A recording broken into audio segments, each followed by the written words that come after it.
Beautiful women struggle with self-esteem more than many women considered ugly. And this isn't a paradox. It's a silent psychological mechanism almost no one notices. From a young age, a beautiful woman grows up being seen, desired, and praised constantly. But despite all that attention, she is rarely truly seen.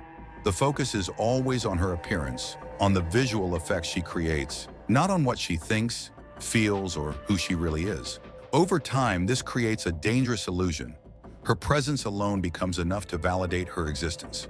She learns to be loved for the impact she causes, not for the person she is. She is rivaled by other women and idealized by many men, living between unrealistic expectations and endless comparisons. This environment breeds isolation, distrust, and a fragile self-esteem, entirely dependent on external validation.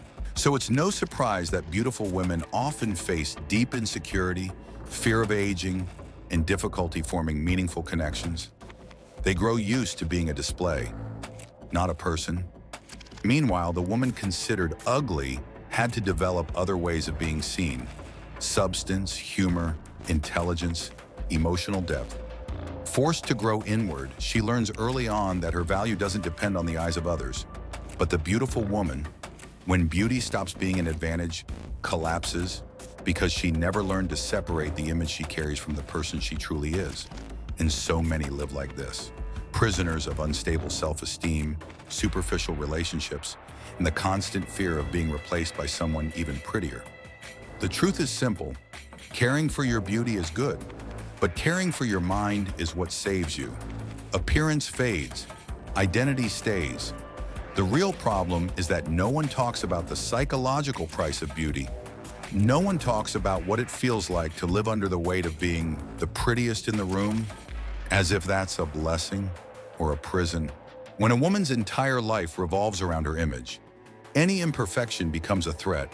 A wrinkle, a white hair, 2 extra pounds, a gaze that once desired her and now barely notices her. Tiny details become enormous because her value was built on fragile ground: approval. And approval is a cruel currency. It doesn't last. It's never guaranteed. And it can always be transferred to someone younger, newer, more perfect. Many beautiful women grow up hearing, "You can have anything," but in reality, they only get what depends on their looks. When life demands depth, resilience, emotional intelligence, self-awareness, they freeze. Not because they're weak, but because they never had to develop these tools. They got too far with too little, and that creates an emotional delay that's hard to notice. That's why so many beautiful women fall into abusive relationships. That's why so many accept emotional crumbs. That's why so many live in fear of being replaced. When beauty is your identity, losing beauty means losing yourself. Meanwhile, the woman who grew up invisible to the standards often built inner armor, personality, presence, humor, critical thinking. She became strong not because she wanted to, but because she had no choice. And when she is finally seen, she is seen as a whole, not as packaging. What no one notices is that, in the end, the beautiful woman only wins if she learns something life never demanded from her: to become deep, to build value beyond her face, to accept that beauty is not identity, it's just a detail. Because when appearance changes, and it always does, all that remains is what the person built inside. And that's when many discover the harshest truth. It's possible to be beautiful and completely unhappy. It's possible to be desired and never loved. It's possible to be seen by everyone and still not be truly seen by anyone.